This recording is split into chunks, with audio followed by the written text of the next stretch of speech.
A very warm welcome to my community. I'm Sherwood McCaskey. Thanks for your time. It is your weekly program that continues to allow Barbadians to tell the stories of their communities and so enrich the lives of all of us. Now, the intention of this series is to present communities from the parish being celebrated by the Community Independence Celebration Secretariat. However, because of the recent ashfall experienced here in Barbados from the Lasso-Fair volcano in St. Vincent, we were unable to drive out to your communities. Thankfully, in January of this year, Professor Sir Henry Fraser wisely consented to being recorded to be televised in May. It is from that recording that we have produced this program. In a sense, it is making do with what you have. Sir Henry introduces his community by calling attention, of course, to Poole, to Four Roads, Lorna, Mr. Clark, and others. I grew up in Spooners in St. John, which is a small community immediately to the north of Four Roads. Four Roads is the intersection of four country roads, and because of that intersection, a village developed around it. On one corner there was the police station, on another corner was the very tiny gas station. On a third corner, when I was a boy, was the newly established electric base, little substation for St. John. And then on the fourth corner was a shop, and I'm going to come back to that very popular shop of P.A. Clark. 200 yards up the road was a little gap. Now in Jamaica, a gap is a pass between two mountains, but in Barbados, a gap is a small road, usually with houses on either side and a house at the end to which the gap leads. So 75 yards up this gap was the little house of Spooners. Now, the Spooner family in Barbados has virtually died out. There are hardly any Spooners left, but this little house was owned by a man called P.A. Clark, or Bob Clark, who also owned the shop at the corner. And my father was able to rent that house in which we grew up. It had only 2 bedrooms, so all 4 of us siblings had to share one tiny bedroom. At that house was a little chattel house of 1 unit, a 1 roof, a 1 gable roof chattel house at the front of the house, and that was the post office. And I'll come back to that. Down the gap lived a number of people. There was the elderly Miss Cummins, who was my mother's very good friend, and she lived in a beautiful chattel house with decorated barge boards, and she was such a sweetie. Just beyond her was the house of the Seeleys, an elderly couple, and opposite them was the house of another elderly couple, the Elcocks, whose daughter went off to become a nurse. Just next to the Seeleys, on the main road, was a small 2-story house occupied by the butcher, Mr. Egbert Clark. And Mr. Egbert Clark was a fascinating man. He was this size. He was a pale sort of shade complexion, light brown, and he was a lovely, voluble, extroverted man who kept animals. He was a husbandry expert, and he had vast numbers of pigs and fowls and ducks and things like that on his small property. At the back of his house was another family to whom he rented a spot of land, and they lived at the back of his house. I'm not quite sure what the connection was, but they had a son and a daughter who were young adults, and a younger daughter called Lorna. And Lorna must have been a very unhappy child because she was always crying. And you would wake up in the morning and you'd hear Lorna crying. And then you'd wake up on a Saturday morning and you'd hear a pig squealing.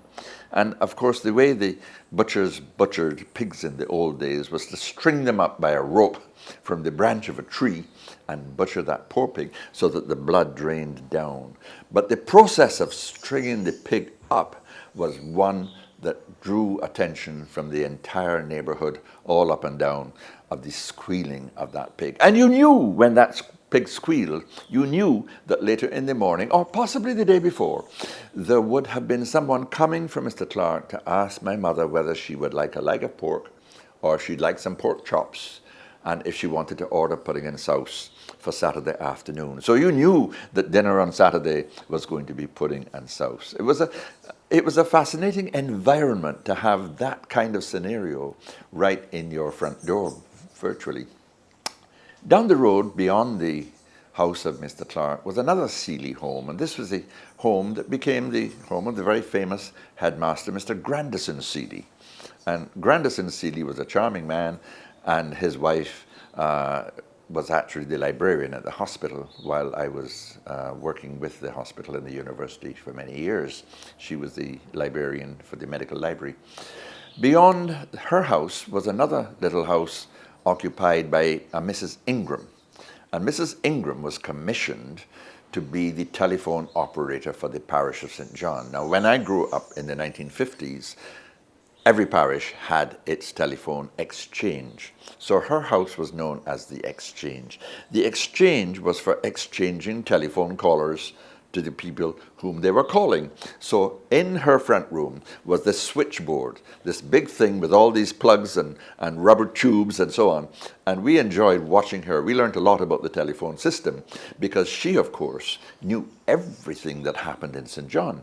We didn't get a telephone until I was about the age of 10, but we saw this in operation from a much younger age. And there would have been only a few hundred telephones, if that, in St. John.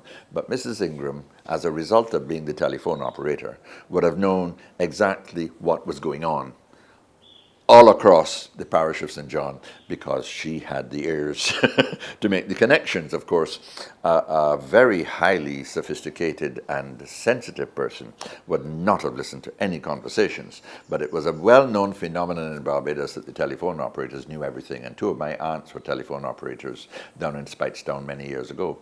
So Mrs. Ingram was a lovely lady, and in her spare time she made cherry jam. She had about 3 cherry trees, and she had so many cherries that we were allowed to raid them. So every week we would make a trip to Mrs. Ingram to raid her cherry trees. Beyond Mrs. Ingram was the village carpenter, a Mr. Holder. Mr. Holder was a wonderful man, and we enjoyed watching him make stuff, repair things at our house, and so on. And Mr. Holder was a cricket fan.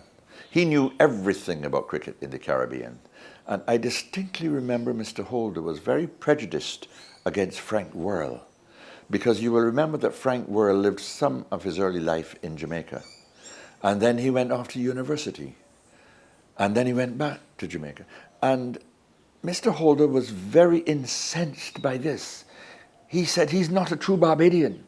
And if he's really interested in West Indian cricket, he should be paying more attention and he should be living in Barbados, you know. So Mr. Holder was one of my sort of gurus on cricket, and he told me a lot about it in the days when I had cricket scrapbooks. So every Barbados match and every West Indian match that was reported in the newspapers went into one of my pile of scrapbooks.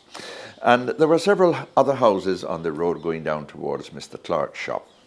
And Mr. P.A. Clark, known as Mr. Bob Clark, he ran one of those village shops. It was a bigger than average village shop, but he did not live above the shop. I seem to recall that Mr. Clark was someone who had emigrated in his early days and made his money in the USA and came back to his home parish of St. John, bought Spooners but never actually lived there, built or bought the shop. And this was a shop which subsequently became a significant grocery. And Mr. Clark, Bob Clark, he employed a lady, a very large light brown lady who sat above the rest of the shop in a kind of a cage, looking out and looking down on the customers and looking down on the assistants behind the counter, because of course it was one of those village shops where everything was on shelves behind or below the counter. And village shop attendants had a reputation for palming things and putting things under the counter and that sort of thing. So this lady was sitting back in her cage, and nobody could have gotten away with anything with her beady eyes watching the customers and watching the clerks, you know. And I mean the CLERKS, not Mr. Bob Clark. And we loved that shop because on the front of the counter at one end was a series of those large sweetie jars. I don't know if you recall them from your youth. It was a big jar that was sort of round at the front, square, flat on the sides, and the opening was towards the shop assistant, not towards the customer. So the customer couldn't put their hands in, but the shop assistant went through this big hole at the top to take out the paradise plums. And every time we got a penny or two, we would be down to Bob Clark's shop for some paradise plums. And on a Saturday, when my mother would do the baking, she would occasionally run out of flour or run out of butter, and down we would go when we were old enough to get the emergency flour or the emergency butter from the shop, because the shop sold everything, like most of the larger village shops. And if that emergency flour and butter were not available, they would hope, pray, and anticipate the arrival of People like Mr. Clark, another Mr. Clark, the bread cart operator. You know, the fresh bread was delivered from town somewhere around midday or earlier, and Mr. Clark would push his bread cart with the glass lid that you could inspect the turnovers and everything. And he didn't come every day. Maybe he went in other directions. But when Mr. Clark arrived with the bread cart, that was a time of excitement, because it meant we got fresh turnovers, and coconut turnovers were the thing. I mean, you just couldn't live without those turnovers from the bread cart. There are many in communities all across Barbados who identified with that or some other form of delicacy that was very popular in their community. In my youth, the landscape of St. John was dominated by sugarcane fields. And there were something like 7 sugar factories working in St. John at the time. And the cane fields stretched behind our house all the way around the tenantry of the pool, up to pool and beyond. There were lots of small plantations in St. John, little plantations. I mean, where the Presentation College developed was the home of the Simpsons, and it was previously the home of Parkinson's, and it was called The Attempt. And The Attempt bordered with industry. And there were all of these little plantations of 10, 15 acres maybe, with names like Endeavour and Industry and Hope and Small Hope and so on. But they all grew sugarcane. So you had a sugarcane landscape dotted with little plantations, little sites of trees and little villages. It was very much a landscape that hadn't probably changed very much in 200 or 300 years. I mean, all the bearded fig trees would have been cut down. And when you think about it, the bearded fig tree grows and grows and grows. It expands so that one tree will become huge. And people didn't have chainsaws. They had axes and ordinary saws. And they practically cleared the forest in order to plant the sugarcane. So it was a sugarcane landscape. And visitors used to say that it looked like the fields of Kent, which was one of the very carefully cultivated lowlands of England, where you could have an almost garden-like feature with the hedgerows and so on. And of course, the landscape was interesting because in between the sugarcane fields were either cart roads or what we called lines. A line was a footpath. And so from our house, lines went in various directions. Now, my mother was the daughter of a planter, and she loved planting, so she grew vegetables. So at the back of our house, she had a vegetable garden, and beyond that, she rented an acre of land from the pool plantation so that the sugar canes would not come right down to the house, and a cane fire would not put the house at risk. She had this acre on which she planted all of her vegetables. So she grew our own meals. She grew the pumpkins and the cucumbers and the potatoes and the yams and the eddos, the work. She grew everything on that acre of land. And then within that acre of land, the curtilage of the actual little garden of the house, she divided up into little garden beds. So each of us children had a garden bed, and we learnt about planting. I grew sweet peppers. I always grew sweet peppers. And it was said that when I was upset with one of my siblings, I would go and tend to my sweet peppers and water them, and that gave me pleasure. You know, my sister, one of my sisters, was a better businesswoman. She discovered that butter beans grew faster than anything else. So she got a butter bean crop in 6 weeks, and it took me 3 months to get my sweet pepper crop, you see. So we all grew our vegetables there in that garden. It was a very important part of our upbringing.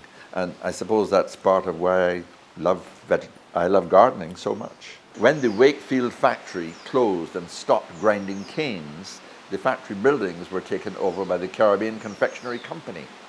And so my father could go to the Caribbean Confectionery Company and buy a pound or two of sweeties at some sort of wholesale price or whatever. And we were very excited that a sweetie factory, as we called it, a sweetie factory, was in the neighborhood, just a quarter of a mile down from Four Roads. Now, on to two major activities that saw his home being considered, in a sense, the epicenter of the parish of St. John. Now, I mentioned my mother baking on a Saturday because, of course, she was a working woman. She raised 4 children, but she was also the postmistress. And the post office in those days was not very busy in the early days. When emigration to Britain became a major migration process, the post office became much busier. But she would start work at 7:30 in the morning. The mail van would arrive around 8 o'clock. It would deliver the mail, and the postman would come in and sort the mail, and they would be out of the office by 9 o'clock.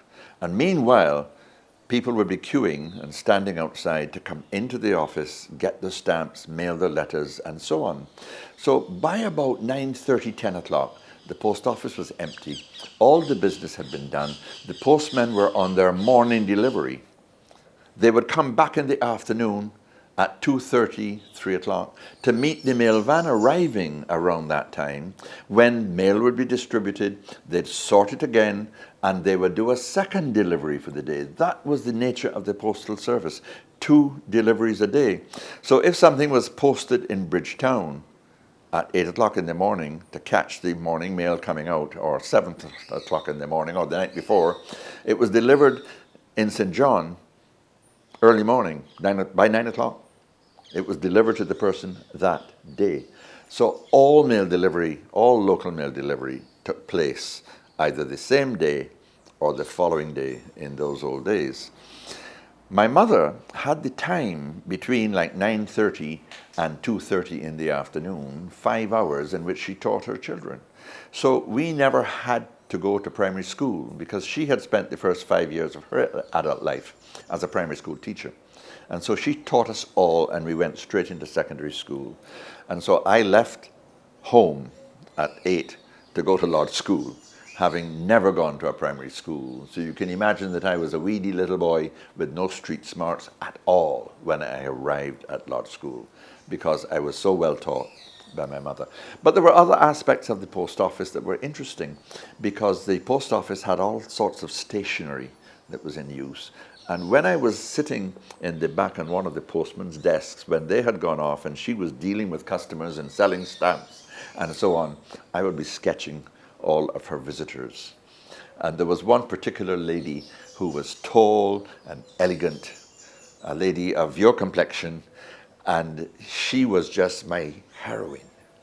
And every time she came to the post office, I would draw another picture of her, and sometimes I'd give them to her, and sometimes I'd keep a little cache of them. My father, on the other hand, he had the job of parochial treasurer, and his office was made out of the little veranda of the house. What they did, it was a veranda that went around the front of the house, and they used wooden partitions to create an office that was about 7 or 8 feet wide and about 10 feet long, just big enough to hold a desk, a safe, a filing cabinet, and 2 chairs, so that people who came to do business and pay their taxes would come and sit in a chair, and he would do business with them. So we would be pitching marbles on the front veranda, and people would be coming up the steps and stepping over the ling of our marbles and stepping over our hands and our feet to get into the office. And so the community that we had at our house was unique, because the entire parish came to our house. There was no adult who did not come to our house on a regular basis, because in those days, if you had a bicycle, you paid 5 shillings to license it. And my father had a stack of license plates in the office. So when you came with a new bicycle to license it, you were issued a little triangular plate with a number on it, J241. And you paid the 5 shillings and you carried away your license. Your donkey cart, your dray, your car, your motorcycle, everything had to be licensed in his office. And then the taxes that ran the parish. You see, we in Barbados today do not know anything about local government. Everything has to be directed from a ministry in Bridgetown. But in those days, local government operated extremely effectively, and everybody who owned land paid taxes. And the vestry of the parish, which comprised landowners, they decided what the taxes were going to be. And everybody again came to my father's office to pay their taxes. So we knew all the parishioners, and all the parishioners knew us. So that when I returned to Barbados as a doctor, 15 years after I'd left Barbados, 20 years after we'd left St. John, I would drive through St. John and people would wave at me. That's Mr. Fraser's son. That's Mr. Fraser's son, you see. So it was an amazing experience of living. The whole parish was our community. The whole parish was our family because we knew them, they knew us, and there was a tremendous bond between us all, And that tremendous bond described by Sir Henry is encouraged by my community. You could sense the excitement as he spoke about the big community and how almost everything revolved around his home here in Spooners. There were other features of Sir Henry's community that were most memorable. Bank holidays, for example. Every bank holiday, there was a tuck band out of Poole. We were about a third of a mile from Poole Woods, Poole Plantation, and the Poole tenantry extended almost all the way. It was a very large tenantry area with a lot of houses between the Poole Woods and our house. And there was a mission hall just at the front of the village too. And so we heard the mission hall singing and so on. But every bank holiday, the tuck band came by. And the tuck band would go from house to house. And it had the Shaggy Bear, it had the Mother Sally, and it had the Donkey Man. And we were terribly scared of the Shaggy Bear and the Donkey Man. We enjoyed the Mother Sally, I think everybody did. And in those days, the Mother Sally was a man dressed up. Mother Sallys that I have seen recently appear to have been women. Am I right? The idea of the man dressing up seems to have died. And when I've seen tuck bands recently, they've had sometimes a stilt walker when we've had occasions, public events, We've had fairs at Tirralcott to raise money, and we've seen the stilt walker, the tuck band, and the Mother Sally. I haven't seen a Shaggy Bear for a while, and I haven't seen a Donkey Man since I was a child. Have you, Sherwood? But these were very special events when the tuck band appeared, You heard the beat of the drums coming down the gap. And the tuck band performed for us, and my mother would go out, or my father would go out with something for them, and the Christmas morning carol singers, that was a tremendous experience. There was so much in the village that when we were children in the 1950s, I think has largely evaporated. I would almost say that our house was the center of the village. It was the southern part of the parish, and there were other metropolises besides Four Roads. The two main ones were Gall Hill, 2 miles to the north, and Messiah Street. And there were other villages and suburban strips and so on. But Four Roads really was the center of St. John. And everybody in the village area would have gone to P.A. Bob Clark's shop. But everybody in the entire parish came to our house. And that was what was so wonderful about my childhood. One could imagine a little curious boy looking forward to what each new day brought to his home here in Spooners. You get a sense of why his entire life has been dedicated to service to country. You might have heard about it on several occasions. Pew rent, paying a sum of money to reserve a family pew in the church, the Anglican church, that is. Yes, it existed here, and Sir Henry experienced it. Well, St. John's Parish Church as a little boy was a part of every other Sunday. We didn't go to church every Sunday. We did alternate Sundays because my mother was simply so busy. And on alternate Sundays, we had to go to Worthing, where my grandmother lived, to pay homage to the grandmother, and of course to allow us to spend the Sunday morning on the beach. But growing up in St. John's Church was awesome because it was really a unique place, and it's part of my own sense of architecture, this vast and beautiful church. It really is. I count it as the third most beautiful church in Barbados.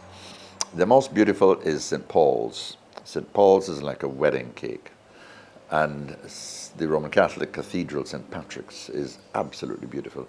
But St. John's has these lovely columns, multiple columns of wood forming a single column.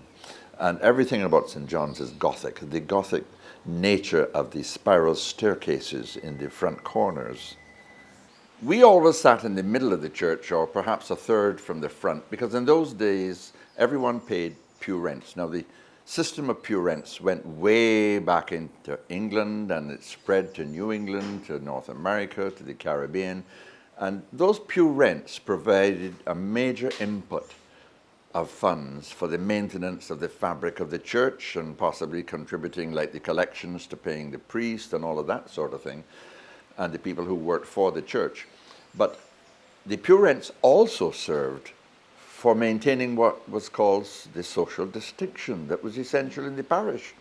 So it was always the case that one of the front pews was reserved for the family of the priest, and thereafter, from the front going backwards, it was more or less an order of importance or wealth of the people in the parish.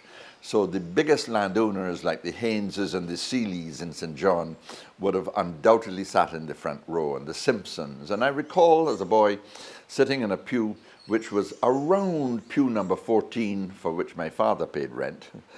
Number 14 would have been about a third of the way back. After all, he was only the parochial treasurer. So the wealthy planters all sat in front. And I very much remember Mr. Don Simpson, the father of Sir Kiffin Simpson.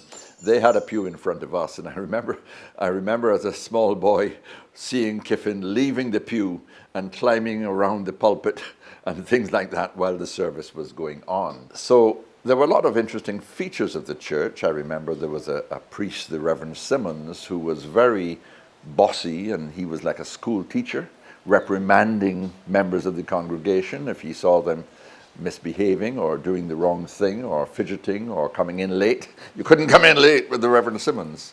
So that was an important part of our childhood, the St. John's Parish community. And the organist for many years was a lovely lady called Audine Codrington. Now, if you remember the role of the Codringtons in St. John, Christopher Codrington himself did not have any children, but the name Codrington existed across the plantation. And the Codrington family of Messiah Street were very important in St. John. Mr. Egbert Clark, for example, had a son called George, who married one of the Codrington sisters. Audine was the organist and one of the teachers at the St. John's Primary School, or the St. John's Mixed School as it was called, on the corner of the glebe.